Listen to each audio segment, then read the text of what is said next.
Pessoal, para quem não me conhece ainda, está vindo nesse bate-papo, nessa live, através da Nathalie, tirar o óculos porque fica pegando reflexo. Ó, você clica aqui em cima, pode seguir o Prolistação, o Éder. Se você não é do Prolistação, segue o Prolistação e não segue a Nathalie também, clica ali em cima. O que a gente faz aqui, Nathalie? Você que já acompanha um pouco do nosso trabalho, nós compartilhamos o dia a dia dos fornecedores, de empresários e consultores que queiram vender para o governo. Então, a gente ensina o básico, do básico ao avançado, ter resultado com o pregão eletrônico. O nosso foco principal, desde 2009, quando eu comecei, é no pregão eletrônico. Dei a dispensa, e a cotação, e não sei o quê. Não, a gente não faz nada que não seja relacionado ao... Nós procuramos especializar no pregão eletrônico, eu acredito que é por isso que a gente tem muito resultado para nós, e para os nossos clientes também.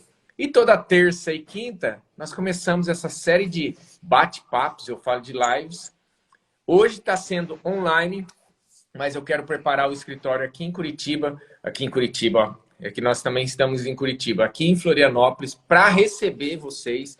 Um exemplo, Nathalie, você vai vir aqui, semana que vem nós vamos fazer nesse formato, mas como se fosse um podcast mesmo, para a gente se conhecer. Eu acho legal a internet para eu conhecer você, o primeiro contato, mas nada como presencial, né? Nada como presencial. Então, a gente vai procurar fazer isso, trazer semanalmente uma pessoa diferente para a gente conversar aqui. E hoje, nesse bate-papo, é a Nathalie do contrato descomplicado, é isso? Contrato administrativo descomplicado. E a Nathalie vai falar um pouco dela, qual o trabalho dela, onde você está. Se alguém quiser te contratar, não sei se você faz esse tipo de serviço, se alguém quiser te contratar, como te contratar, e tá contigo. Então, bom dia a todo mundo. Meu nome é Nathalie, mas como eu falei, tem gente que chama de Nathalie, já me chamaram de Magali, enfim, não importa, né? Eu sou advogada, mas estou servidora pública desde 2012, sou do Tribunal de Justiça daqui de Sergipe, né? Eu moro em Aracaju. E como servidora pública, atuei no Tribunal de Justiça, morei 3 anos em Brasília, fui do Tribunal de Justiça de lá, voltei para Sergipe, fui servidora da Procuradoria-Geral do Estado, atuava com processos de direito patrimonial, fundiário, e há 4 anos, vou fazer 4 anos agora em junho, eu estou na Secretaria de Estado da Saúde. Lá já fui coordenadora de contratos, fui coordenadora de auditoria de recursos humanos, e há 2 anos voltei para o jurídico, que é a minha função originária, né? E eu faço a intermediação, né, vamos dizer assim, a ponte entre a Secretaria e a Procuradoria-Geral do Estado. A gente faz as consultas, o setor que eu atuo hoje, né? Eu não faço ainda, não presto serviços, né, para outras pessoas. Meu foco, na verdade, até então, eu não sei, né, se essa live vai ser o divisor de águas. Meu foco até então foi entrar no mestrado, dar aula, e engraçado que eu conversando com as pessoas próximas, eu disse, eu tô tão nervosa para essa live, porque eu tenho medo de vídeo, eu não sei que bicho papão que tem aqui, mas é tranquilo. Né, que a gente fica com medo, e assim, deveria ser mais tranquilo, porque eu tô conversando só com você na tela, né, mas eu sei que tem várias pessoas assim, e isso vai ficar eterno, porque vai ficar gravado, é igual o print, né, o print é eterno. E aí, se você fala uma bobagem, né, se você trava na hora. Então, no presencial, eu não tenho essas grandes dificuldades, né? A gente sente um frio na barriga, óbvio, mas a minha intenção é fazer um mestrado e dar aula em universidade. E aí vem uma pessoa como Valéria, que eu sei que ela já entrou aqui, e ela diz, mas você tem que falar, não pode ficar quieta, tem muito conhecimento. Eu disse, olha, eu não tenho muito conhecimento, eu estudo pra caramba. Acho que nessa área que a gente tá, a gente tem que realmente estudar sempre. Nunca a gente sabe tudo. Né? Sempre tem uma novidade, tem um entendimento diferente, tem um colega que traz um posicionamento diferente, e aí você repensa o que você tinha como uma verdade, né? Olha ela aí. Incentivadora. Né? Então, assim, por enquanto eu não faço nenhuma atividade de consultoria. Quem sabe mais na frente, né, apareça alguma proposta, eu posso avaliar, mas e como servidora pública, né, eu não posso prestar determinados serviços, eu tenho que, inclusive, ver o que o Tribunal de Justiça me permite fazer. Mas é isso, por enquanto meu trabalho aqui é escrever, é passar conteúdo no Instagram quem sabe, nessas lives e dar aula. Meu foco é esse, né? É dar aula. Ô, Nathalie, é assim, de novo, para mim é legal demais fazer live. A primeira vez que a pessoa, com você, no teu caso, vai ficar registrado isso aí. Colocaram aqui, ó, você está falando bem demais. A Letícia colocou orgulho dessa pessoa, inspiração, me ensina muito. A amiga é bom por isso. Não, nem sempre, viu? Sabe por que nem sempre? Eu vou falar para você, quando eu comecei no segmento, que falaram que eu tinha que gravar, né? Eu falei assim, meu Deus do céu, mas eu lembro que um dos segundos vídeos que eu fiz, o cara colocou assim, ó, você dá para perceber que você entende do processo, Éder. Você fala isso, aquilo, mas vai estudar que você é um jacu na frente da câmera. O cara falou isso, escreveu. Meu Deus. Aquilo lá me deu uma travada, Sim. porque eu falei, eu não vou gravar mais P nenhuma aí, né? Não vou gravar mais nada. Só que daí aquilo lá fez eu melhorar, porque Sim. a gente nunca sabe, é o que você disse, a gente nunca sabe tudo. Às vezes escapa uma palavra errada. Ó, minha esposa entrou aí, ela mesma fala direto, ó, você está falando errado. Então, assim, às vezes escapa uma palavra errada. A gente nunca sabe tudo, é um bate-papo. Se eu, Éder, fosse esperar conhecer de todo o processo, saber de tudo para falar aqui na frente num celular, né? Na frente do celular, porque nós estamos na frente do celular. Jamais eu estaria aqui na frente, jamais. Acho que você sabe, eu não sou advogado. Atuo nesse segmento desde 2009, sei muito da parte do pregão, porque eu faço isso todos os dias, todos os dias. Eu tenho me afastado um pouco, porque nessa expansão que a gente está de abertura de escritórios, demanda tempo, igual a doutora Edna, que entrou aqui, a doutora Edna Anjos. É minha parceira, minha sócia vai ser, já está sendo aqui de Curitiba, do lado aqui de Florianópolis. E a gente tem que estruturar todo o escritório. Não é assim, ó, abriu, pronto, acabou. Você é um parceiro do Éder. Não, não é um parceiro. Eu mesmo estou para ir a Maceió. Era para ter ido em maio, não consegui. Vou ver se eu vou em junho. Em junho eu vou a Maceió. Como você está em Aracaju, se a gente conseguir, eu vou encontrar o professor Ronaldo, que ele está em Aracaju também. Sim. Aí qualquer coisa... Eu vou combinar o encontro dos três. Se a gente conseguir, a gente vai tomar um café. Eu quero ver se eu dou um pulo em Sergipe. Depois, se eu subo um pouquinho, vou até Recife, mas para encontrar o Marcondes e outros que eu conheço dali. Porque olha como é legal a internet. Ó, Recife tem um monte aqui. Ó, eu acho que a Silvia também é de Recife. O que eu vou fazer? A internet me apresentou vocês, agora eu vou até vocês, porque eu vou ter que ir no escritório de Maceió e quero aproveitar e conhecer pessoalmente. Então, isso... Sim. Eu falo que isso não tem preço e essa é a minha vida, né? Isso é bom demais. E quem me deu essa oportunidade foi falar desse assunto, um assunto que é tão batido negativamente na mídia, mas que a gente sempre procura mostrar a realidade, a verdade do que acontece no processo, para que mais empresários, mais pessoas deem a cara a tapa, assim como você e os empresários, e participem dessa disputa. Porque é igual política. Política, o pessoal fala, política é corrupto, mas não entra pessoas do bem talvez para participar da política. É sempre aqueles mesmos que vão sobrando, aí chega no final, numa eleição, tem dois, você fala, ó, vou votar no menos pior. Você entendeu? Então, eu acho que o papel nosso é isso mesmo, dar a cara a tapa e mostrar o que a gente sabe, de melhor naquele processo. E vou fazer outra pergunta antes. Tá frio aí? Não, infelizmente. Nossa, tá muito calor. Aqui em Florianópolis, essa noite, eu acho que deve ter batido aí, não sei. No sul, aqui próximo, tá geando já. Parece que até caiu neve. Agora aqui tá frio demais, viu? Aqui tá frio demais. Eu costumo dizer que eu nasci na cidade errada. As pessoas interpretam isso, às vezes, de forma negativa. Ah, não gosto de Aracaju. Não é que eu não gosto. Eu já morei em Brasília e lá é seco, então para mim era perfeito. A gente não transpira, a maquiagem dura o dia todo, né? Eu fico estressadíssima no calor, já saio 6h30 da manhã de casa, pingando de suor, já saio estressada. Então o frio é muito melhor que o calor, pode ter certeza. Olha, eu gosto dos dois, tá? Eu gosto muito, tive que parar um pouco de tomar. Pessoal, a gente faz esse bate-papo no início para descontrair, tá? Até para deixar a nossa convidada mais tranquila, né? Mais tranquila. Eu gosto do verão pro chimarrão e o inverno pro tererê. Só que eu tô tendo um problema aí que eu tenho que tratar de saúde, refluxo, gastrite, todas essas coisas aí. E proibiram tudo isso. Só que aí o que eu faço? Uma vez por semana eu vou lá e tomo. E no friozinho não tem coisa melhor que você. Eu gosto muito de ir para Gramado. Daqui um dia eu vou dar um pulo lá. Aí Gramado você chega ali, aquele frio, um cafezinho, come. Até engorda mais ir para um lugar daquele lá, né? E daí no verão, Aham. praia. Eu sou doente por praia. Tanto que agora eu tô morando a 250, a 2 quadras da praia, né? Então agora eu tô onde eu queria. Tô onde eu queria. Sim. Vamos lá, deixa eu pegar as perguntas que surgiram aqui pra gente não. Senão a gente não consegue. Claro que nós vamos ter que fazer uma segunda parte, tá? Porque com certeza não vai responder É todas muita elas. coisa. É. Deixa eu pegar aqui, peraí, espera um minutinho. Uhum. Vamos lá. Hoje o tema da live é sobre reajuste contratual.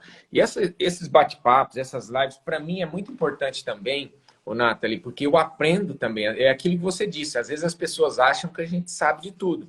Igual agora que eu estou Uhum, muito focado na expansão, nessas viagens que está tendo que fazer, o que está acontecendo?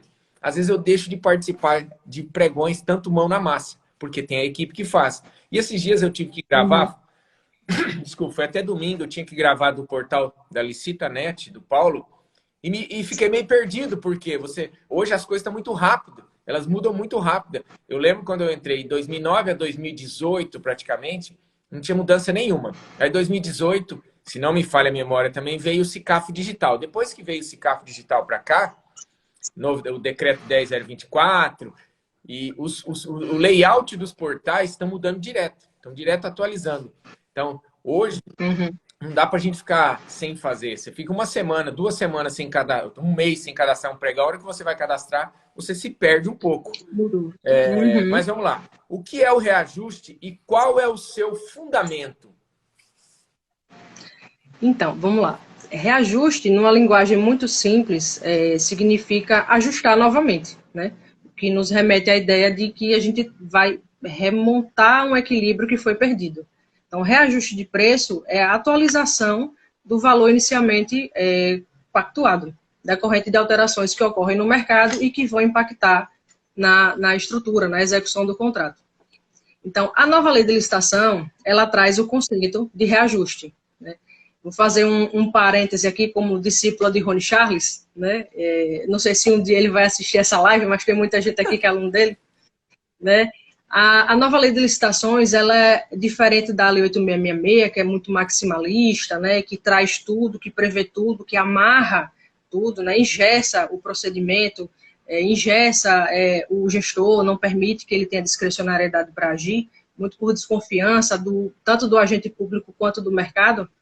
A nova lei de licitação, ela é mais analítica, né? Ela dá mais flexibilidade ao gestor, ela, por outro lado, porque é analítica, porque ela traz muitos conceitos, ela esmiuça procedimento, que não deveria nem ser feito ali, porque se acaba engessando. Mudar uma lei é muito mais difícil que mudar um regulamento, que mudar uma instrução normativa, né? Então, a gente vê que em licitação, esse mundo ele é muito volátil, então toda hora a gente tem um entendimento diferente. A sociedade evolui, os procedimentos evoluem, tem a tecnologia, então a gente precisa se adaptar a isso da maneira muito mais rápida, né? E aí, nesse sentido, a nova lei de licitação, ela traz a definição do reajuste, e você me permite aqui, nos momentos eu vou ler o texto da lei, Tranquilo, porque tranquilo. nem a gente que é da área jurídica decora, né? Isso aqui, a gente sabe o que é, mas não sabe de qual a lei. Então, o artigo 6º, inciso 58 da nova lei, a 14.133, ele diz que o reajustamento em sentido estrito é forma de manutenção do equilíbrio econômico-financeiro do contrato, consistente na aplicação de índice de correção monetária prevista no contrato, né, que deve retratar a variação efetiva do custo de produção, admitida a adoção de índices específicos ou setoriais. A Lei 8666, muito embora ela não traga esse conceito tão esmiuçado desse jeito, ela traz a ideia também do que seria o reajuste, né? Quando ela diz no artigo 40, inciso 11, que o edital deverá conter critério de reajuste que deverá retratar a variação efetiva do custo de produção, admitida a adoção de índices específicos ou setoriais, né? Então, reajuste, na verdade, é a atualização do valor. A gente sabe, Eda, que nossa moeda ela não é estática. Sim, 5 mil reais que você ganha hoje não vai ser o mesmo 5 mil reais daqui a um ano, sim. né? A gente tem inflação que tem forte impacto nos nossos preços, né? Então o valor da moeda ela vai se perdendo. Então, para que não haja deteriorização do poder de compra, a gente utiliza índices de correção monetária, né? Índices de reajuste, para poder compensar essa perda. Então, esse é o objetivo primordial do reajuste. O fundamento dele, a gente pode de início achar que é legal, né? Está lá na 8666, está na 14133, está na lei do reajuste, que é a lei 10.192 de 2001, a minha colinha aqui, a lei do reajuste, mas não é simplesmente um fundamento legal. O fundamento do reajuste é constitucional, né? O artigo 37, inciso 21, e aí aqui eu vou ler esse trecho também, ele diz o seguinte: ressalvados os casos especificados na legislação, as obras, serviços, compras e alienações serão contratados mediante processo de licitação pública, que assegure igualdade de condições a todos os concorrentes, e aí o princípio da isonomia aqui, com cláusulas que estabeleçam obrigações de pagamento, e aí aqui é a parte principal do nosso bate-papo, mantidas as condições efetivas da proposta. Quando a Constituição ela diz que devemos manter as condições efetivas da proposta, ela fixa uma garantia, que é a obrigatoriedade da manutenção da equação econômica financeira estabelecida ali, né? E essa garantia ela é muito importante, tanto para o fornecedor quanto para a administração pública. Para o fornecedor, porque ele vai ter a segurança de que, em situações que modifiquem o seu preço, que tragam a onerosidade para ele, ele vai ter um instrumento para recompor, né? E para a administração pública, porque a partir do momento que ela dá essa segurança para o fornecedor, de que o preço dele vai se manter, ele vai conseguir cumprir o contrato, o preço da proposta, ela não vai subir. Porque se você não dá um reajuste, se você não especifica a possibilidade de um reajuste, esse risco no decorrer da execução contratual, ele vai ter que ser previsto pelo fornecedor, você sabe muito bem disso, e ele vai embutir no seu preço esse risco. Ninguém vai trabalhar para a administração para dar, né? Como você fala na sua slide, vai fazer doação, né? Não tem como você ficar fazendo doação, pois já tem o problema de que trabalhar com a administração é complicado, nem sempre você recebe no prazo, tem toda uma questão, então o fornecedor ele tem que ser organizado, né? Viu ali, não tem a cláusula de reajuste, opa, tem um risco aqui nesse contrato, eu vou realmente colocar as caras, eu vou participar dessa licitação, eu vou embutir esse risco no meu preço. Então, esse é o fundamento, respondendo a sua pergunta, o fundamento é constitucional. Doutora, de novo, repete exatamente isso que você disse, que é muito importante. Desde a leitura do edital, a atenção que ele precisa ter para participar desse pregão, dessa disputa. A gente tem visto vários licitantes, e isso eu acho que deve ser uma coisa que ocorre no Brasil inteiro, que no afã de participar, como se fosse, eu ganhei a licitação, como se isso fosse você ganhasse uma medalha para colocar em casa, né? Qual é a função de você participar da licitação? É você vender e ter lucro, né? Ninguém aqui é tolo de imaginar que você vai trabalhar por caridade, né? Ninguém trabalha por caridade. Então, quando você vai participar de um certame, você tem que ler com atenção o edital. Não só o que você vai precisar fazer e entregar de documentação no momento da licitação, mas o que vai acontecer, quais são os seus direitos e os seus deveres no decorrer de toda a execução do contrato, que vai durar muito mais tempo que o período da licitação. Entendi. Né? Então, você vai ter que ver se tem definida a cláusula de reajuste, você vai ter que ver quais são as obrigações que você tem que cumprir durante a execução, né? Então, é muito importante que o licitante, se ele não tem prática com isso, que ele tenha uma assessoria, né? Que ele pergunta, não tem dinheiro para pagar uma assessoria, não sei quanto custa, mas de ler com atenção, tirar dúvida com o advogado, ou também não precisa ser advogado, tem tanta gente que eu conheço que não é da área jurídica, que trabalha muito bem na área de licitação, né? O importante é ler. Eu digo, português todo mundo tem. Então, sentar e prestar atenção em tudo, porque senão você tem prejuízo e tem sanções, né? Impostas a você, não é brincadeira vender para o governo. Eu acho que foi ontem que eu vi uma postagem, se não me engano, até da Valéria, falando exatamente isso. A hora que você roda a postagem, a primeira parte fala da leitura do edital. Eu vejo assim, se hoje nós temos resultado ali na empresa, e isso já vem há alguns anos, não é porque a gente inventou a roda. A gente pega e lê o edital, a gente faz o simples, o básico simples, que é ler o edital. e lê, e daí e tem dúvida, e lê de novo, e pergunta para um, e senta com o outro, e liga lá, um exemplo, liga para a Nathalie, ô Nathalie, como que eu resolvo isso aqui? A gente faz isso, a gente faz isso. Sim. Agora eu vejo que as pessoas é aquilo. No início eu fui assim também. O que era no início? Você imagina, Nathalie, lá em 2009, não tinha ninguém fazendo isso aqui, não tinha ninguém. Você queria participar de licitação? Você pegava, dava cara e ia fazendo, errando, acertando. Só que naquela época, não, eu, pelo menos, eu não sofri penalizações lá no início. Hoje não, hoje tem penalização. Então você tem que tomar cuidado. E essa penalização não é só você ficar proibido de participar de licitações. Você pode sofrer financeiro também, multa financeira. Sim. Você pode, hoje a nova lei de licitação traz em algumas hipóteses, quando necessário, a figura da garantia de proposta, que vai servir como requisito de pré-habilitação. Então, se você, lá na frente, descumpre, nesse caso da garantia de proposta, se você não assina o contrato de forma injustificada, além de você ter a penalização de descumprimento total da obrigação, que vai ser imputado a você, a garantia que você prestou, que seria devolvida quando você assinasse o contrato, vai se perder. Então, assim, a depender do valor do seu contrato, qual vai ser o seu prejuízo? Ô, Natália, hoje teríamos um pregão às 9 horas, tá? De 8 milhões e meio, num segmento que nós tínhamos tudo para arrematar, tudo para levar essa disputa. O que aconteceu? O empresário falou, ó, eu não estou 100%, a gente foi passado, conversado, eu, doutora Edna, né? Não está 100% com a exigência do edital. Depois, se você assina no BEC, no portal do BEC, você declara que está de acordo, e no edital dizia que se você declarou e for desclassificado por alguma irregularidade nesse processo, por falta de documento, alguma coisa assim, você ia sofrer uma penalização. O que ele decidiu e nós também? Não participar. Não participar. Tinha, assim, chances reais de levar o processo. Tinha chances. Só que levar, sim. Vamos falar que tinha 98% de documentos. Ah, mas vamos entrar, porque nem todo mundo tem.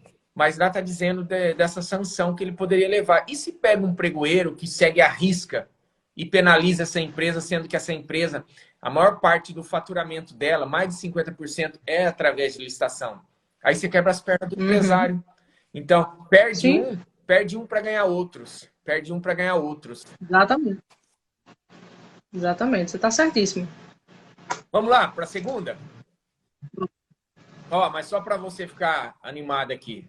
Tá? Tá melhor que eu já, tá? Tá melhor que eu falo. A voz, então, é de locutora de rádio. Pelo amor de Deus, né? Ó, como é possível manter as condições efetivas da proposta? Vamos lá. A Constituição, como a gente conversou, ela prevê que deverão ser mantidas as condições efetivas da proposta. Essa é a base. A lei infraconstitucional, ela vai regulamentar o inciso 21 do artigo 37 que eu li aqui, e ela vai disciplinar quais são os instrumentos que facilitarão, né, a manutenção das condições efetivas da proposta. Na Lei 8666, nós temos a previsão de 2 instrumentos, o reajuste e o reequilíbrio. E aí você me pergunta, e a repactuação? Não é novidade, não é uma coisa que foi trazida pela 14133, ela já existia. Sim, ela existia, mas ela não veio com a Lei 8666. Por conta da utilização de serviços, de terceirização de mão de obra, notadamente os contratos com dedicação exclusiva de mão de obra, os contratos demo, né? Eu gosto de falar essa siglazinha, né? Foi com a utilização desse tipo de contrato que surgiu a repactuação. Então, ela surgiu por meio de normas infralegais. Então, sob a égide do regime antigo, que ainda é vigente, que é o da Lei 8666, das demais leis, nós temos 3, efetivamente, reajuste, reequilíbrio e repactuação. Mas, na Lei 8666, a gente tem previsão de 2, reajuste e reequilíbrio. Na nova Lei de Licitações, nós temos expressamente os 3 instrumentos, reajuste, reequilíbrio e a repactuação, né? E aí é importante que a gente frise aqui que os 3 instrumentos, eles têm essências distintas, né? Eles servem para coisas distintas, muito embora o propósito deles seja o mesmo, manter as condições efetivas da proposta, né? Não é o assunto do nosso bate-papo, mas só para fazer uma explicação maior, de repente alguém tem uma dúvida. Por que eu disse que os instrumentos eles têm essências diferentes? O reajuste, ele decorre de uma área ordinária. O que é que significa isso? O risco, ele é previsto, né? Ele é futuro e certo. Você pode não saber exatamente o percentual, né? No caso do reajuste que a gente vai aplicar um índice de correção monetária, vai variar, mas você sabe que vai ser um percentual em cima daquilo ali. É um risco que você já conhece, né? Já no reequilíbrio econômico, a gente vai perceber que ele decorre de uma área extraordinária, que significa que o risco ele advém de um futuro, de um evento futuro incerto, né? Ele é imprevisível. Ou até ele pode ser previsível, mas de efeitos econômicos incalculáveis para o seu contrato. Então, você vê que o reajuste e o reequilíbrio, só nessa simples explicação, eles têm fundamentos diferentes, eles vão atacar coisas diferentes. A repactuação tem uma divergência, doutrina, jurisprudência, até a criação da lei 12133, de que parte da doutrina e da jurisprudência acreditava que ela seria a área ordinária, né, porque advém de convenção coletiva de trabalho, que a gente sabe que vai acontecer, que sempre vai acontecer, então ela é previsível, estaria na área ordinária. A nova lei de licitações bateu o martelo e colocou ela como uma espécie de reajuste. Então, a área ordinária, eu discordo completamente, porque eu não sei se você trabalha com contratos de terceirização de mão de obra, você tem a convenção coletiva de trabalho, você sabe que vão ser alterados ali os pisos das categorias, mas você sabe qual o impacto que vai ter no seu contrato. É um simples índice que vai incidir ali e que você vai ter um cálculo que você é suportável. Eu não vejo assim. Tem muito contrato que ele realmente se torna onerosamente excessivo, tanto que você precisa rever tudo, abrir planilha, ver o que foi alterado para reequilibrar essa equação.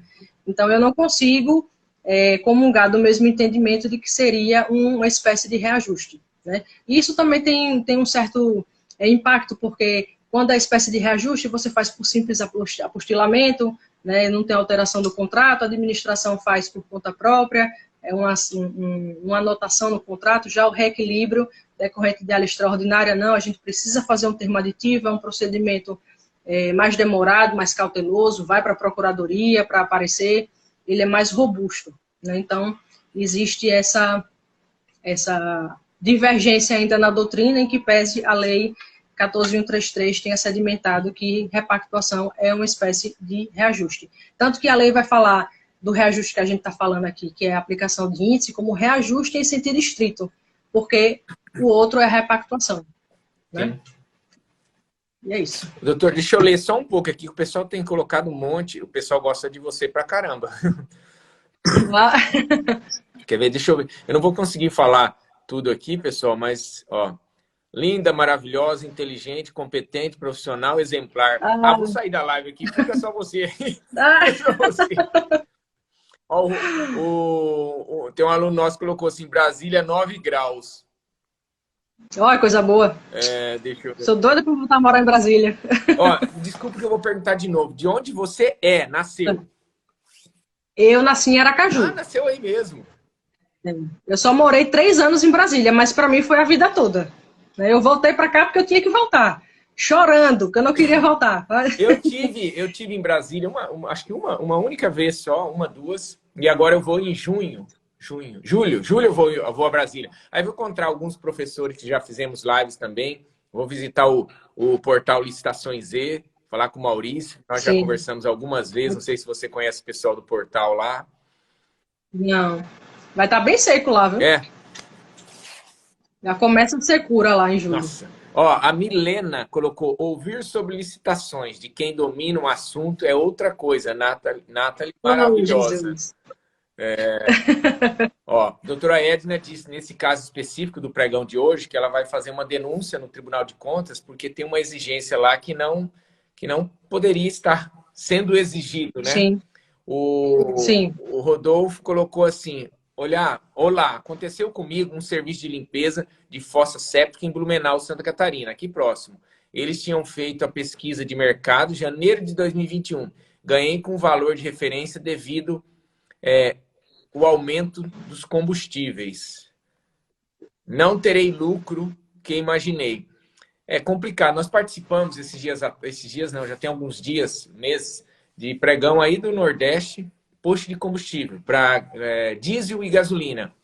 Só tinha um fornecedor, ganhamos com o preço de referência, e o preço de referência hoje acredito que está abaixo do preço de mercado. Sim. Aí vocês têm que avaliar se não é o caso de pedir reequilíbrio, né? Se o reajuste, bom, enfim, se tiver a cláusula de reajuste, né? Aplicar o índice, isso me impede que reequilibre. Nesse pregão específico não tinha, não poderia solicitar reajuste. Uhum. Então o empresário já sabia disso aí. Participou nesse caso específico. É raro. Nesse caso específico também ele contratou só para participar a parte eletrônica do processo, porque ele já atendia o órgão no passado, então ele sabe fazer outra parte. Mas nós mostramos isso aí para ele, ó, não tem como solicitar reajuste. Era um problema. Uhum. É raro, mas acontece muito. Né? E tem fornecedor que não se atenta, é aquela coisa, não leu o edital com atenção. Então... É que geralmente, vou falar como que eu fazia antes. Você pegava a primeira folha do edital, aí você ia para a parte de documentação e só. Não lia muitas coisas. Sim. Hoje não, hoje lá tem que ler tudo. Tudo que vem no edital e anexos. Dá uma atenção muito importante ao termo de referência, porque eu mesmo nem estava aí com termo de referência no passado, nem li isso aí. Escola de licitação, não sei o nome dele, ele colocou assim, ó, o fornecedor tem que observar os pontos que vão impactar na precificação do objeto, com certeza. Bruno, a escola de licitação é Bruno, ele é daqui de Aracaju também, vale a pena fazer uma live com ele. Então, vamos fazer, vamos encontrar, vamos ver se a gente reúne esse pessoal aí o mês que vem. Será que é difícil não ser uma tarde? Aracaju é tão grande assim, não sei o tamanho. Eu tive em Sergipe, mas não fui até Aracaju. Não, Aracaju é pequena e aqui tudo é perto, então a tarde é fácil. Meu chefe não tá nem assistindo aqui a live, mas se estiver assistindo, eu já digo logo que eu vou sair mais cedo pro café. Não, nós vamos sim, vamos fazer. A gente liga a câmera aí e faz até um bate-papo entre nós aí. Sim. Bom demais. Minha avó entrou também aí. Hã? Minha avó. Até tua avó. Até aqui. Maria Dantas. Minha mãe também tá aí, minha avó, meu marido. Dantas, e sua avó é bonita, hein? É.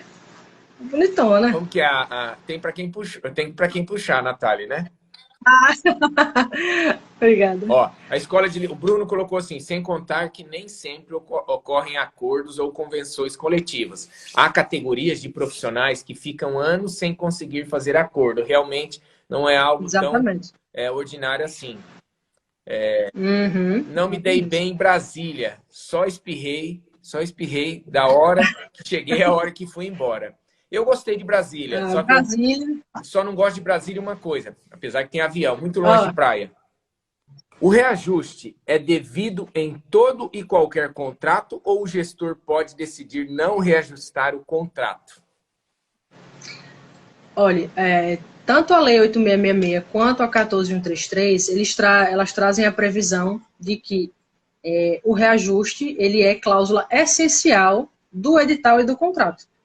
Então, só pelo texto da lei, dizendo que é essencial, na minha visão, obrigatório, eu não posso entender que o gestor teria discricionariedade para incluir ou não essa cláusula no edital. Então, sim, é obrigatório. O TCU, inclusive, tem um julgado, eu até tenho aqui nas minhas anotações, que ele diz que, na verdade, essa regra ela é uma verdadeira imposição ao gestor. Né?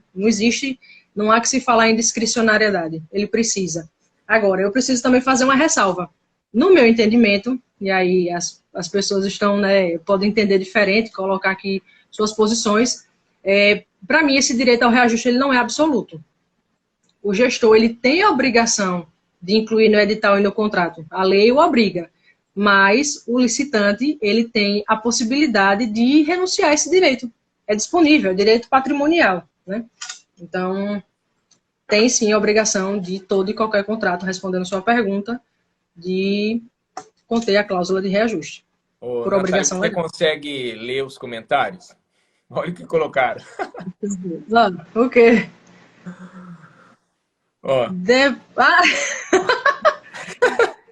Mara é prima dele. Ele tá no quarto, eu proibi ele de entrar aqui no escritório para não me desconcentrar.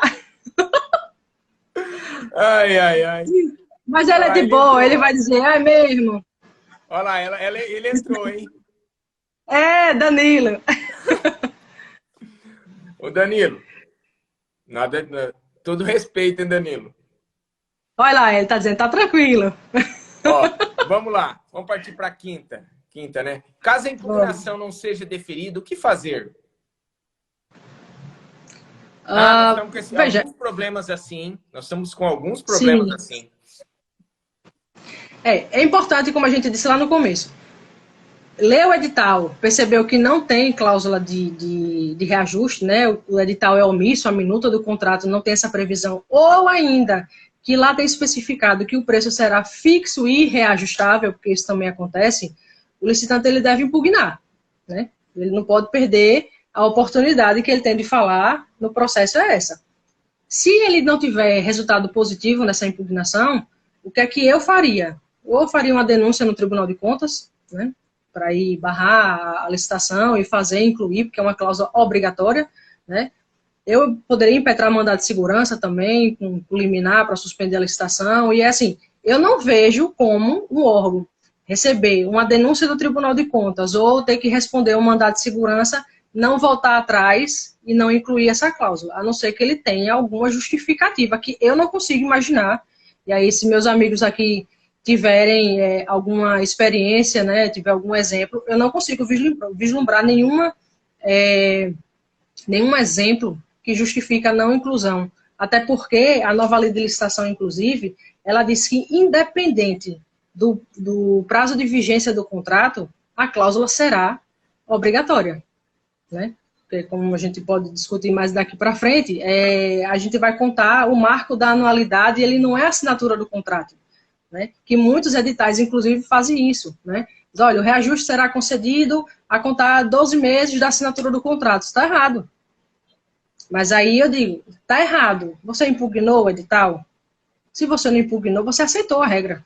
Sim. Né? E aí não pode ser depois assim, mas é porque eu não sabia, é porque eu não li. Então, paciência. Natália, o que chega muito para a gente é assim, as pessoas em cima da hora para fazer o processo. Porque o cliente de consultoria é feito um trabalho em cima desses pregões, do que a gente atua, até para trazer aquele resultado, porque nós somos comissionados por isso. Então, não é só... a gente tem que ganhar, tem que homologar, tem que entregar, porque é assim que a gente fatura também. Agora, aquele cliente Sim. pontual, é muito engraçado que assim, ó, hoje é uma quarta-feira, o cara chega para mim assim, ó, Éder, eu tenho um pregão sexta-feira, preciso de você. Então é complicado. Impugnar, esquece. Não tem o que fazer mais. Sim, já Não era. tem o que fazer. O que a gente faz? O checklist, passa os problemas que podem ter nesse edital. Vai querer participar mesmo assim? Vou entrar para abrir. Depois eu entro com recurso. Não vai adiantar É. muito, não. Não vai adiantar muito, não, doutora Priscila aí. Bom dia, doutora Até porque Priscila. é difícil o órgão voltar à fase, né? É complicado. Então, você perdeu uma grande chance lá atrás. Você tem três possibilidades: você impugna, você impetra mandado de segurança, você denuncia no Tribunal de Contas. Você perdeu tudo isso, deixar para o recurso é complicado. Quando eu falo assim, pessoal, pelo menos 4, eu não falei em 3 dias, pelo menos 4 dias antes do pregão, 4 dias úteis. Agora, você vir de última hora, a gente também vai te atender, Só que pode ter algum problema no meio desse processo, que não dá para fazer mais nada. Não dá para fazer mais nada. Sim. Vamos lá. Se o licitante que impugnou o edital, mas não teve resposta positiva, vence a licitação, ele deve assinar o contrato sem a cláusula do reajuste? E aí? Isso é polêmico. Tem gente que vai me odiar, tem gente que vai concordar. Veja só, eu entendo que sim, que deve assinar o contrato. Porque, veja, no momento que o licitante ele lê o edital e ele percebe a ausência da cláusula de reajuste ou, pelo menos, a informação de que o reajuste não será concedido, ele precisa impugnar. Se ele não impugna, ele aceita a regra. Então, ele assume esse risco. Ele tem duas opções: ou ele não participa, ou ele, aceitando participar, já que a resposta foi negativa, né, da impugnação, ou dos outros instrumentos que a gente citou aqui anteriormente, ou ele não participa, ou ele aceita isso, participa, e o que é prudente ele fazer? Colocar o valor, pelo menos embutir esse risco na sua proposta. Porque ele sabe que ele vai passar, ele pode passar na Lei 8.666 até 5 anos, né, 6 anos no contrato prorrogado excepcionalmente com aquele valor. Então não dá para lá na frente dizer assim, porque não tem a cláusula de reajuste, eu não vou assinar o contrato. Até porque eu acredito que essa recusa não seria considerada justificável. E aí ele vai desembocar naquele problema. Ele vai sofrer penalidade por não assinar o contrato e ele pode perder, se for o caso nessa licitação, a garantia de proposta que ele deu lá atrás. Então ele vai sair no prejuízo. Não vai ter reajuste durante a execução do contrato e ainda vai perder, né, se ele assinar e continuar, ou vai perder o dinheiro que ele colocou lá como requisito de pré-qualificação. Então, eu entendo que ele deve, sim, assinar. Deixa eu te fazer uma pergunta que a gente recebe direto, principalmente quando pede essa garantia, a pessoa chega... mas para que isso? Eles questionam muito assim, Éder, por que eu preciso, na assinatura do contrato, apresentar essa garantia? Na verdade, a gente precisa tornar o ambiente de licitação o mais profissional possível, né? A gente vai impedir que as pessoas entrem como aventureiros na licitação e baguncem o processo licitatório. E muitas vezes mergulhem nos seus preços, contratem com a administração e a gente não consiga efetivamente entregar o serviço a que a licitação se propõe, né? Você não entrega ao público o que é de interesse dele, porque a pessoa entrou simplesmente para participar, mergulhou o preço e depois não consegue. Então, veja, a perda de tempo e de dinheiro que você ter uma licitação que fracassa durante a execução contratual. Então, é muito para isso, é para proteger o processo licitatório. Então, só vai participar realmente quem tiver responsabilidade, quem tiver bala na agulha para conseguir levar o processo adiante. E essas garantias, existem diversas formas de você fazer essa garantia. Banco faz, é como se fosse um seguro de um carro. Você não vai pagar o valor do carro inteiro, você vai pagar um valor pequeno sobre aquela garantia. Não vejo também como... É aquilo que você disse, se a pessoa tem bala na agulha, ela entende e faz isso aí sem problema nenhum. Agora, para nós... E essa garantia volta. Sim, volta no final. Para nós chega muita gente cru, que é o primeiro pregão dele, ele não tem noção nenhuma. Então a gente dá uma... calma, será que vale a pena participar? Você entende porque você tem essa capacidade... Porque na assinatura do contrato você vai ter que honrar isso aí. O André colocou assim, não confundir a garantia da proposta com a garantia contratual. São coisas distintas. Sim. A garantia de proposta ela é um requisito de pré-qualificação. E aí você vence a licitação ou você não vence e você tem esse dinheiro de volta. A garantia de contratual não. Ela fica ali, né, caso precise, a empresa sofra uma sanção, e você vai lá e vai abater da garantia, tem algum problema durante a execução contratual, ela vai, como é que eu posso dizer, ela vai garantir o sucesso da execução contratual. Diferente da garantia de proposta, que ela vai permitir que apenas licitantes mais comprometidos participem do certame sem fazer bagunça, sem fazer, né, sem mergulhar no seu preço, e como eu falei, né, atrapalhar todo o processo e impedir uma execução eficiente no futuro. Eu acho que algumas exigências, não acredito que algumas exigências tem que ter, até para afastar um pouco quem está iniciando. A gente eu vi muito isso aí durante o período. Às vezes uma pessoa, um MEI, né, ou um empresário pequenininho que está começando, que nunca participou de licitação, ele entrava lá no processo milionário, jogava o preço lá embaixo, depois criava todo aquele transtorno na disputa. Aquela bagunça que a gente já sabe que acontece. Eu mesmo penso que, meu ponto de vista, tá? Do MEI mesmo. Você não tinha que exigir nada do MEI para começar. Só que você tinha que limitar o valor, mas limitar mesmo. Hoje não. Hoje o MEI, na nova lei, vai ter algumas alterações. Mas o MEI participava de processos que eu tinha visto, que eu via no passado. Ele não tinha noção nenhuma, jogava o preço. E quando você reduz muito o preço, você querendo ou não, você atrapalha, porque muita gente vai no embalo. Vai no embalo, e eu tenho dito isso aí, pessoal, para. Nós participamos de prestação de serviço essa semana, segunda-feira. Segunda-feira hoje segunda-feira. E começaram a reduzir, e prestação de serviço é o que você disse, segue convenção coletiva, não tem como você baixar muito. E o cliente disse assim, esse pessoal que está baixando não vai conseguir honrar. Eu falei, então por que você está indo no embalo? Eu falei assim, vamos parar. Nós vamos ficar em terceira colocação, que eu acho melhor, com preço que você consiga honrar esse contrato, do que ir no embalo dos outros dois. Agora está o pregoeiro analisando. Eu acredito que os dois serão desclassificados, porque eu não entendo do preço, do meu produto, do meu cliente. Eu não entendo. Só que se o cliente fez a planilha e falou, ó, com esse preço que ele não consegue honrar, entendo que o pregoeiro também vai fazer essa análise e vai desclassificar os dois e vai chamar ele. Mas ele estava querendo reduzir mais. Eu falei, opa, vamos parar aqui, porque depois você não vai falar assim, ah, não vou assinar contrato. Nós temos um cliente de consultoria que ele passava assim, ó. Ele passava algumas margens. Vou dar um exemplo. 30, 40, 50, 60. Então a gente tinha os preços que a gente podia chegar naquele pregão.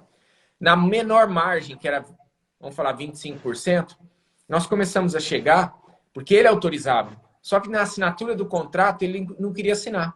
E um desses contratos, tivemos um problema sério, que ele foi penalizado. O que eu fiz a partir desse processo, desse caso em diante? Todos os pregões, ele falava assim pro pessoal, ele passava, esse aqui pode chegar em 25, 28, um exemplo.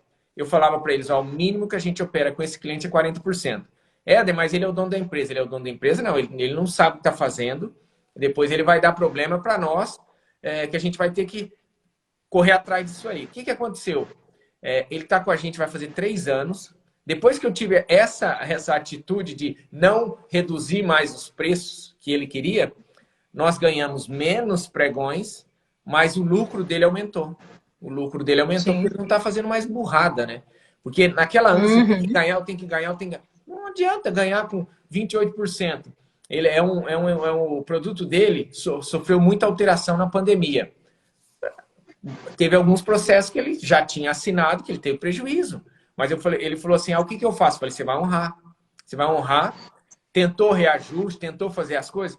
Teve processo que conseguiu, a minoria, tá? Teve processo que não. O pregoeiro era assim, ó, o departamento, ou você entrega ou você vai ser penalizado. Eu falei, vamos entregar. Vamos ganhar nos próximos. Esquece aí, passa. O empresário pensa, às vezes, eu sou empresário há muitos anos já, que ele sempre vai só ganhar. É só ganhar. Não é só ganhar. É assim, ó, ganha, perde, ganha, perde. Só que você tem que ganhar mais. Você tem que sempre ganhar mais. Porque se você nesse ganha, perde, o perde for maior, você vai fechar as portas da sua empresa. Você vai fechar as portas. Você pode até dizer que ele ganha dinheiro, ganha dor de cabeça. Ganha dinheiro, ganha dor de cabeça. Porque o grande problema desse tipo de conduta é o que a gente fala da seleção adversa. Quando você baixa muito os preços, aquilo é irreal, a administração começa a contratar apenas aqueles licitantes aventureiros mesmos, que estão ali, mesmo que estão só para dizer que ganharam e estão com um contrato assinado. Quer dizer, e o serviço público, será que vai ser bem prestado? Exatamente. Aquela história, assim, eu falo muito também. O pregoeiro aceitar isso, ele achar que ele está fazendo um bom negócio, aceitar o preço tão lá embaixo, na verdade ele está criando um problema para ele. Porque esse cara não vai conseguir honrar. Não vai conseguir, vai gerar um problema. Eu falo assim, durante toda a época que eu vendia, eu nunca perdi dinheiro. Eu ganhei e empatei. Uhum. Só que às vezes eu empatava porque eu precisava entrar naquele local. Então eu falei assim, eu vou empatar, pago os custos que eu tenho de tudo, mas eu não vou ter lucro com isso, mas eu entro naquele órgão porque eu precisava talvez daquele atestado. Eu tenho atestados hoje em dia da empresa, que são válidos, né? Que acho que se eu fosse escrever o atestado, eu não era tão elogiado num atestado dessa forma. Por quê? Porque a gente sempre procurou honrar o compromisso com o órgão, pensando que lá na ponta não é o órgão que vai usar. No meu caso, era equipamentos da área da saúde, mas é uma pessoa que vai precisar daquele equipamento, está precisando. Uhum. Se a gente tem essa visão, a gente pensando que poderia ser eu, poderia chegar num hospital e estar precisando daquele equipamento, e tem que ser um equipamento legal, as coisas seriam melhores, né? Seriam melhores, mas nem todo mundo pensa assim, né? Quando eu fui coordenadora de contratos, eu falava para as pessoas que trabalhavam comigo, eu disse, não enxerguem esses processos como meros papéis. Aqui é a vida de muita gente. Sim. É um ar-condicionado no UTI, é um medicamento que precisa chegar, é a roupa hospitalar que precisa ser lavada com eficiência para você não gerar infecção, é a alimentação que chega aos pacientes. Então, assim, a gente precisa realmente humanizar o processo, né? Doutor, eu vendi equipamentos da área de ressuscitação cardiopulmonar, né? O cardioversor desfibrilador. E um dia eu vendi para a Universidade Federal do Paraná um carrinho de emergência e o cardioversor, mas vendia assim, um lote grande, né? Um processo de milhões também. E a primeira vez que foram testar os equipamentos, tudo certinho, porque eles têm, acho que a maioria tem ainda, a maioria não, com certeza tem um engenheiro, como fala, engenheiro clínico, alguma coisa assim, aquele pessoal que testa, faz toda essa parte para ver se realmente o equipamento é aquilo que comprou e está funcionando. E eles colocaram nos andares dos hospitais, tinham 2 carrinhos de emergência e o cardioversor. E se estava tendo um paciente parada respiratória, parada cardíaca, e foram usar o equipamento e não funcionou. Na primeira vez que usar, não funcionou. Aí o que eles fizeram? Correram, pegaram outro equipamento também que também a gente tinha vendido, e resolveram o problema, aquele paciente não morreu. Depois que eu fui visitar o hospital, que eu tinha esse relacionamento, cheguei lá e ele falou assim, até me corrija se eu estiver falando abobrinha aqui, eles falaram assim, que caso tivesse morrido aquele paciente por uma falha nesse equipamento, que até a minha empresa poderia ser responsabilizada por isso. E assim, aquilo lá me deu até um arrepio, porque eu não tinha toda essa visão, essa preocupação. Isso procede? Sim. Mas aí caberia também ao fiscal que recebeu o equipamento, né, ao gestor que recebeu o equipamento, verificar. Não é só instalar e esperar chegar a demanda para ver se funciona. Não, tinha que ter verificado isso e, percebendo que tinha algum problema, já notificar a empresa, já proceder ao reparo, né, à troca, se fosse o caso, a depender do que estava previsto no contrato. Não é só chegar e dizer assim, vou aplicar a sanção aqui à empresa, ela vai ser responsabilizada pela morte do paciente. E a responsabilidade da administração, que recebeu e que não testou. Então... o nosso aluno lá de onde você morava colocou assim, licitante que baixa o valor e sem noção, minha empresa já ficou, né, na 14ª posição e ganhei, pois todos foram desclassificados. Isso aconteceu com a gente também várias vezes. Licitação lá no início era preço, a gente brigava no preço. A hora que você entende do processo, não é preço mais. Não é preço.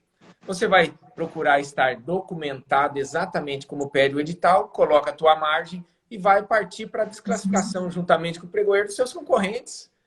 Isso é o que a gente faz. Uhum. Seu preço tem que ser o melhor, não necessariamente o menor. Sim. Vamos lá, para as últimas. A partir de que momento o fornecedor pode solicitar a aplicação do reajuste, ou seja, qual o marco inicial? Na Lei 8666, por conta da lei do reajuste, nós temos 2 possíveis marcos. Os cachorros aqui, os bacezinhos meus são fogo, viu? Eu tranquei meus 2 gatos fora, senão eles estariam passando aqui na tela também. Eles gostam de aparecer. Eu não gosto não, mas eles gostam. Eles gostam. Então, sob o égide da Lei 8666, nós temos 2 possíveis marcos. A data da apresentação da proposta ou a data do orçamento a que essa proposta se referir. Normalmente, na praxe administrativa, a gente vê a data da proposta. Né? Na Lei 14.133, o marco passou a ser único, que é a data do orçamento a que a proposta se referir. Né? E aí, aquilo que eu te falei, eu acho que foi no vídeo anterior que a gente acabou caindo, que muitos editais, de forma equivocada, infringindo a lei, diz que esse marco vai ser a data da assinatura do contrato. E isso está errado. Porque em nenhum canto você vai ver essa disposição. Ou é a data da proposta, ou é a data do orçamento, ou com base na nova lei, é a data do orçamento. E aí você pergunta, e o que é que vai prevalecer? O que está no contrato ou o que está na lei? Nessa antinomia que a gente chama, o que é que vai prevalecer? Minha visão, prevalece o que está no contrato. Né? É um direito patrimonial disponível do fornecedor, como a gente disse lá atrás. Ele pode, inclusive, recusar o direito ao reajuste. Então, se ele lê o edital e percebe que o marco para a anualidade vai ser a data da assinatura do contrato, ele vai perder dinheiro com isso. Mas se ele aceitou, bola para frente. Sim. E a nova lei de licitações, inclusive, ela traz um regramento que reforça essa tese, no artigo 89 ele diz o seguinte: os contratos de que trata esta lei regular-se-ão pelas suas cláusulas e pelos preceitos de direito público. Veja que primeiro ele fala que o contrato ele vai ser regulado pelas cláusulas, né? Então, a gente não está falando aqui de um direito indisponível, não é o direito à vida, né? Eu não posso dispor da minha vida, mas eu posso dispor do meu dinheiro. Eu posso fazer com ele o que eu quiser, né? Então, a gente tem, dependendo da lei regente do contrato, a gente tem essa diferença: 8666, data da proposta ou data do orçamento; nova lei de licitação, a data do orçamento. Eu queria, Éder, fazer uma ponderação, puxando o gancho de algumas coisas que a gente falou aqui, e que para mim é uma questão muito polêmica e que eu gosto bastante, que é a possibilidade de, a gente falou de assinatura do contrato, se não tiver a cláusula de reajuste, que acontece frequentemente. Eu posso formalizar um aditivo para incluir a cláusula de reajuste quando não há previsão no contrato? O que é que você acha? Tem muito licitante que fica, né? Não, mas eu posso. Esse direito tem matriz constitucional. Está na Lei 8666, está na Lei 14.133. Eu tenho esse direito. Eu acho que até Ana Priscila, aqui, não sei se foi nesse ou no vídeo anterior, colocou: mas não é direito do fornecedor o reajuste? Mas vamos lá. A lei exige que a cláusula esteja expressamente prevista no edital e no contrato. É uma obrigação, certo? Então, o licitante ele não impugna o edital. Ele aceitou. Sim. Né? Então, eu reforço, é um direito disponível. Tanto é verdade que é um direito disponível, que quando a gente vai renovar o contrato e a administração percebe que se ela reajustar aquele contrato, o valor vai ficar acima e eu vou perder. Professor Luciano Reis aqui, meu Deus, chega agora, me deu um nervoso. Se eu falar besteira, não sou eu. Né? E aí, quando a administração percebe que você reajustando, você vai perder vantajosidade, ela chama o fornecedor e diz: eu quero renovar o contrato. Você quer? Quero. Mas eu preciso aqui não aplicar a cláusula de reajuste, porque senão eu vou perder vantajosidade. Óbvio que isso tem que ser analisado caso a caso, porque tem que ser uma discrepância aí, né? Não é porque ficou um pouquinho acima, porque a gente trabalha com média. Em que você vai desfazer um contrato e aí partir para uma nova licitação, e enquanto isso você faz o quê? Fica sem cobertura contratual? Você vai para um emergencial? Não faz sentido, né? Sim. Você tem que ponderar o que é menos grave, né? Então, passou um pouquinho, você renova o contrato, não tem problema, mas teve uma discrepância substancial, você chama, até porque a administração tem a obrigação de fazer isso, e diz: eu vou renovar, se é do seu interesse, mas eu preciso não reajustar o contrato. Você topa? Ele vai dizer: topo. É disponível, entendeu? Ele tem a liberdade de fazer isso. Então, esse argumento de que porque a Constituição diz que tem que ter o reajuste, porque a lei diz que é obrigatório, ambas as leis dizem que é obrigatório, eu, no meu entender, respeito às demais opiniões, é frágil, um argumento frágil, né? E tem um segundo argumento para negar esse aditivo, que quando eu formalizo essa inclusão posterior de cláusula, eu vou infringir dois princípios assim, primordiais da licitação. O primeiro, da vinculação obrigatória ao instrumento convocatório, que aí com a nova lei a gente vai dizer só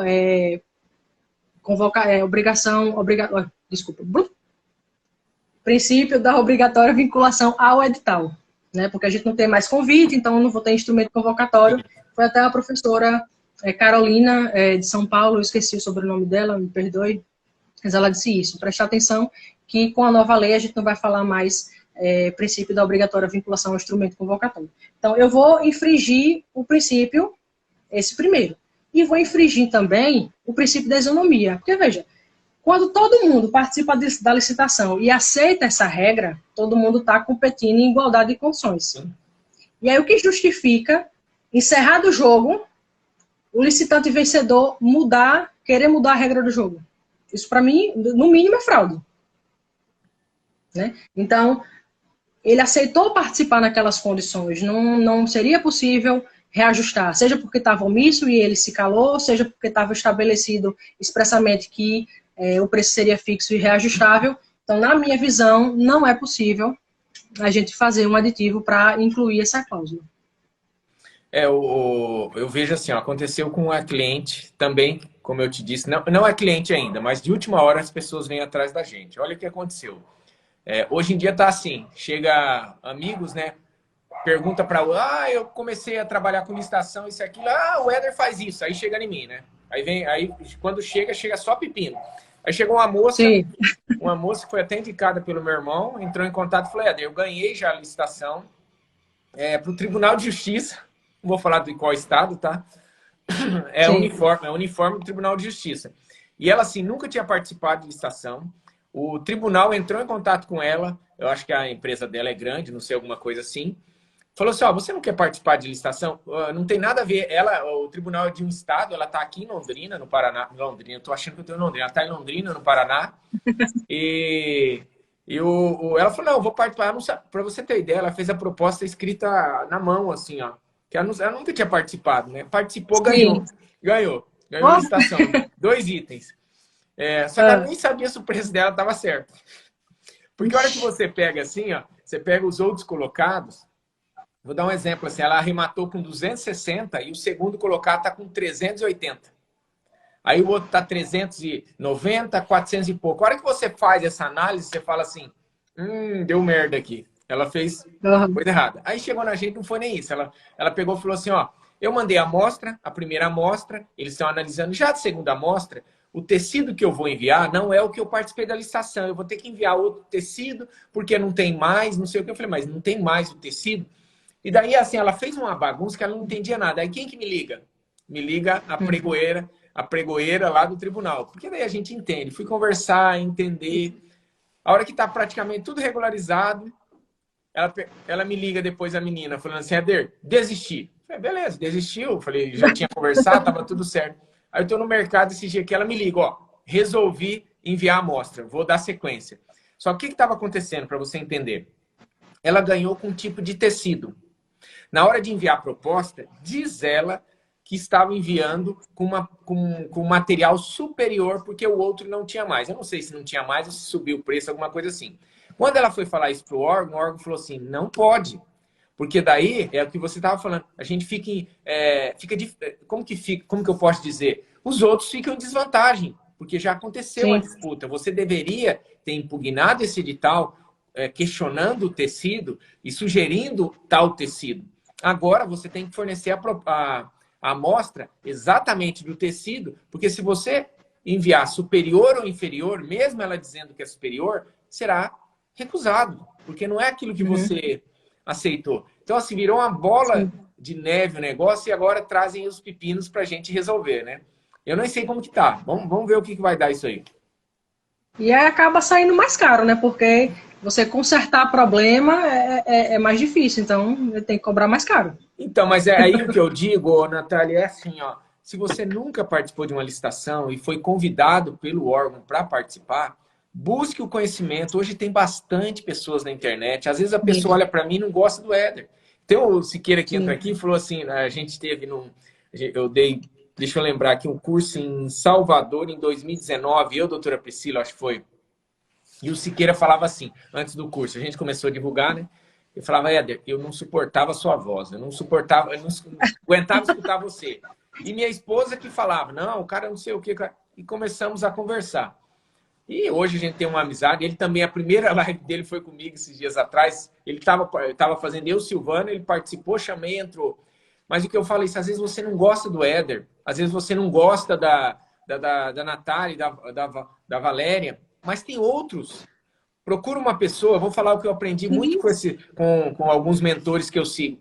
Procure pessoas que realmente estão no processo, que entendam do processo, que fazem, igual exemplo, eu participo diariamente. Eu terminando aqui, eu sento lá no meu escritório aqui em casa, que ainda nós estamos montando aqui em Florianópolis, e ali eu só saio 6, 7 horas da noite, às vezes. É o dia inteiro, porque hoje a internet dá essa possibilidade de a gente fazer isso. Mas eu faço, então. E o que eu não sei, eu vou entrar em contato com quem sabe para me auxiliar. Agora, você não sabe nada. Você imagina uma pessoa que não sabe nada, nem ler o edital sabe ler, e participa de um pregão de 500 mil? Complicado, Sim. complicado. Então, não pode fazer isso, né? Não pode. Eu fico assim, até sem palavras, às vezes tem hora aí, o que eu vejo. Deixa eu ver só o que o pessoal está colocando aqui. O Éder é o cara. Éder JM. Éder é o cara nas licitações. Eu procuro mostrar um pouquinho, ser um pouquinho só, ser um pouquinho só. É muito mais difícil consertar problemas. Sim, é igual reformar uma casa, né? Você fala que vai gastar X, você gasta 3 vezes mais e não termina. Buscar alguém que ajuda.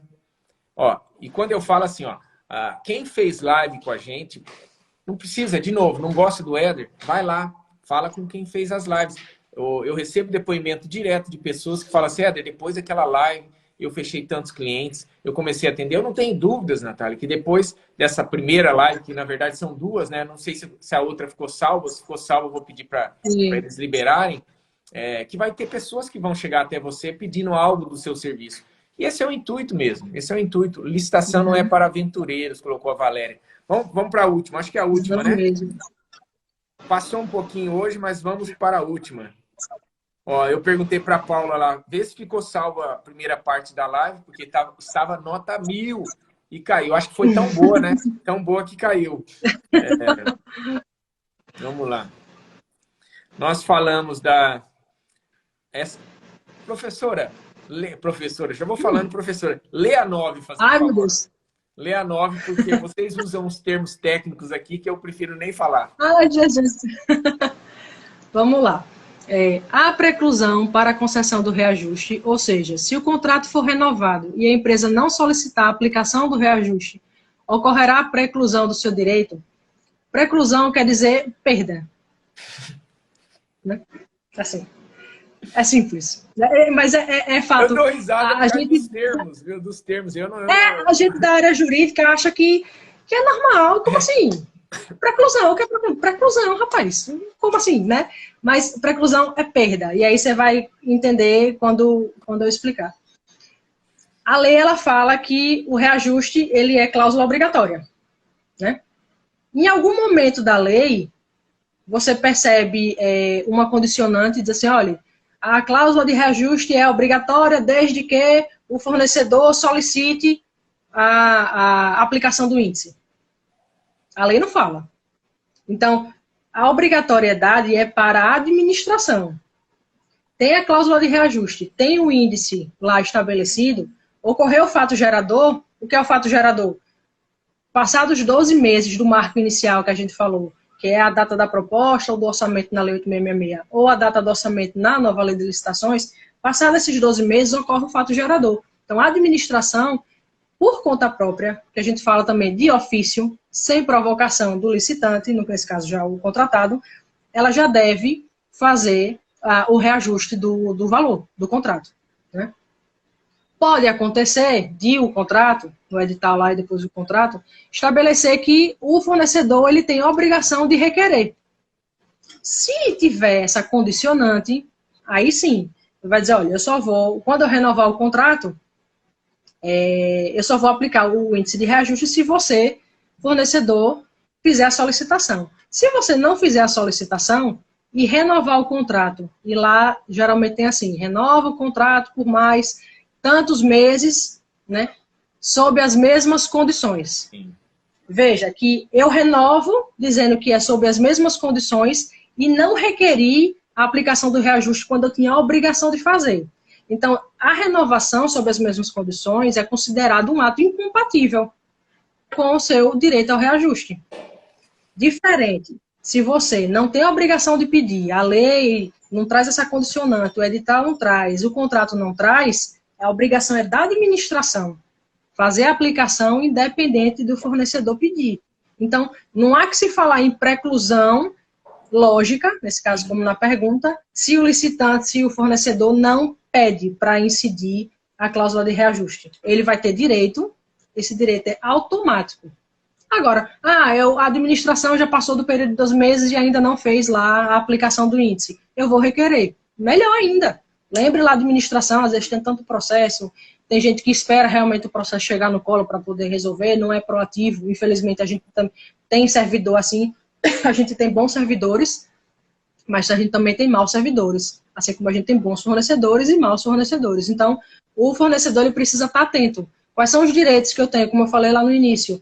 Eu preciso me preocupar, enquanto licitante, não só com o processo de disputa, mas com todo o restante. Eu vou passar 5 anos. Agora, com a nova lei de licitações, eu posso chegar a 10 anos de execução contratual.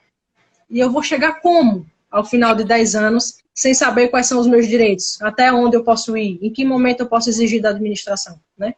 Então, formulando novamente a resposta para ficar entendível, se por um acaso o contrato exigir uma atitude do fornecedor e ele renovar sem pedir o reajuste, aí eu tenho uma preclusão lógica, porque ele praticou um ato incompatível com o direito dele. Ele precisava pedir, não pediu. Mas se não tem essa condicionante, a administração ela tem que agir por conta própria de forma automática. Então eu posso renovar e o direito ao reajuste ele vai ser ainda, pode ser perseguido, mas na frente sem problema nenhum. Mas olha só, né? Agora uma empresa ela pode ficar até 10 anos no órgão. Olha que legal você fazer um trabalho bem feito. Você recebe o edital, vê essa possibilidade de 10 anos, você organiza exatamente com documentação, você tem tudo aquilo que a empresa precisa. Você não faz doação, fica ali num preço legal e arremata esse processo. 10 anos, uma empresa... principalmente quem está começando e consegue um contrato desse, às vezes de 2 funcionários, 3, estou falando uma prestação de serviço, 5, ou são 10 anos que você está ali dentro, que já garante, se você fizer um bom trabalho, garante o crescimento da sua empresa, porque você já tem ali algo Sim. que está caminhado para você crescer em outras, talvez no privado, outros órgãos, e pensando dessa forma, e se tiver o reajuste também, os reajustes, aí sim, porque senão também não é tão vantajoso, né? Eu lembro quando participava muito de registro de preço e meus equipamentos tinham muita influência do dólar. Meu Deus do céu, era complicadíssimo manter o preço um ano. E olha que assim, a variação do dólar nem sempre vai ser um argumento justificativo para você fazer a alteração do preço, né? Porque a variação ela pode ser mínima, é já esperada. Então, você tem que assumir o risco do seu negócio, né? A não ser que seja uma variação muito grande. Então... O que pode influenciar no meio do caminho foi o que aconteceu agora, né? Uma pandemia que daí sim, influenciou muito. A discrepância... Sim, demais, né? Vamos lá, última. Aí a diferença é absurda. O contrato precisa ter prazo de duração mínima para que seja possível a concessão de reajuste? Olha... A lei do reajuste, 10.192 de 2001, ela diz que o reajuste ele vai ser concedido no contrato e ele precisa ter um prazo de vigência mínimo igual ou superior a 12 meses. Tá?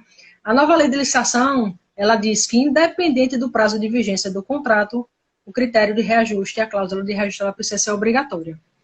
E aí eu fico me perguntando, a nova lei, ela foi, assim, perfeita na colocação dela, porque qual o sentido de você prever o contrato com prazo mínimo de igual ou superior a 12 meses, se o marco inicial da anualidade, da contagem daqueles 12 meses, não vai ser a assinatura do contrato? Se eu tenho lá a data do orçamento, depois eu venho com a proposta, daqui que essa licitação termine, que eu assine o contrato, porque pode ter recurso, pode ter mandado de segurança, pode ter denúncia no Tribunal de Contas, pode ter uma série de coisas e esse processo, né, de seleção do fornecedor se prolongue no tempo. E nesse intervalo, eu posso, antes de assinar o contrato, já ter cumprido os 12 meses, contado lá da data da proposta ou contado da data do orçamento. Ou eu posso até assinar o contrato e pouco tempo depois já ter esses 12 meses. Então, não faz muito sentido na minha cabeça, sabe, você exigir uma vigência mínima do contrato. Mas o fato é, com base na nova lei, não precisa ter prazo mínimo, né? Se ele tiver lá o prazo de 3 meses de contrato, 6 meses de contrato, a cláusula precisa estar prevista. Se ocorrer o fato gerador, passou os 12 meses, eu aplico o índice de reajuste. Se não ocorrer os 12 meses, eu não aplico. Aí você não vai executar a cláusula, mas ela precisa estar prevista. Chegamos à última, né? 10 perguntas, conseguimos responder. Passamos um pouquinho, porque teve a queda, Mas assim, foi uma aula para mim também, onde eu aprendi bastante sobre o reajuste, até para a gente usar no nosso dia a dia. Eu vou pedir para, não sei se o pessoal lá do escritório conseguiu acompanhar, provavelmente não, que eles estão em pregão, mas eu vou pedir para eles assistirem essa... Acredito que a gente vai conseguir salvar a primeira parte da live, que teve essa queda na conexão, e disponibilizar as duas. É assim, ó, agradecendo, vou deixar você fazer as considerações finais, daí eu finalizo também, mas desde já agradecendo a sua disponibilidade em compartilhar, um pouco não, né? Esse monte de conhecimento seu aí com a nossa audiência. Olha, eu quero agradecer bastante. Eu confesso que eu estava muito nervosa, porque minha primeira live, eu não gosto de aparecer. Eu falei com a minha psicóloga, eu disse, eu não gosto de aparecer no trabalho. Ela entrou aqui, inclusive. Eu falo no trabalho, não tenho problema, mas no vídeo, como é que bicho de 7 cabeças é esse, né? E aí eu comecei a ler um livro há uns dias, que chama A Coragem de Ser Imperfeito. E lá ela diz o seguinte, a gente precisa ir para a arena, a gente precisa se expor, precisa ser visto. Porque é muito fácil o pessoal estar na plateia apontando, mas você fez isso, está errado, você fez aquilo, está se aparecendo. Vá lá, bote a cara no sol, como diz o pessoal na Bahia, né? Se mostre. Então, hoje a gente precisa realmente estar aqui na rede social, né, compartilhando conhecimento, ajudando outras pessoas, porque esse é o intuito. Muito embora eu prefira escrever, né, a internet aqui, o Instagram não dá para escrever muito, eu gosto de escrever bastante, por isso que eu quero tentar um mestrado, dar aula, mas é inevitável que a gente precise partir para esse tipo de plataforma, porque se qualificar é caro. Natália, já que você gosta de escrever, o que você precisa fazer? Uma dica minha, cria um site e um blog. Cria um blog e comece a postar conteúdos. Nós mesmos, nosso site a gente vai mexer. Precisamos.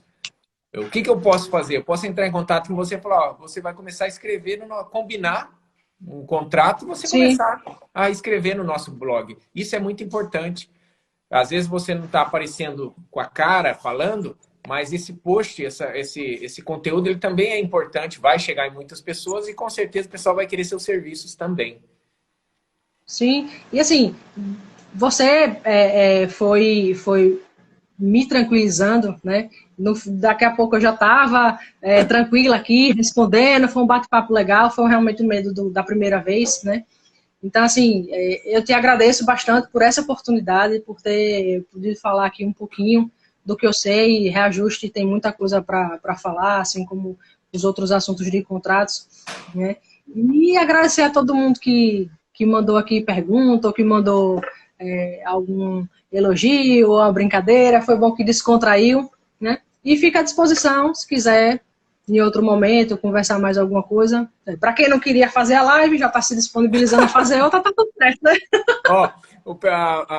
A Val colocou assim, vai ficar disponível? Vai ficar disponível. Vou tentar recuperar a primeira parte também. Não sei se eu vou conseguir, se salvou. Que pena que aconteceu isso, porque estava muito legal, mas a gente vai fazer a próxima, sim. E pode ter certeza que vão começar a te convidar para a live aí agora também, tá? Porque o conteúdo realmente é um conteúdo importante que ajuda o fornecedor e ensina também aquele advogado, às vezes, que está começando o segmento, a entender um pouco mais do reajuste.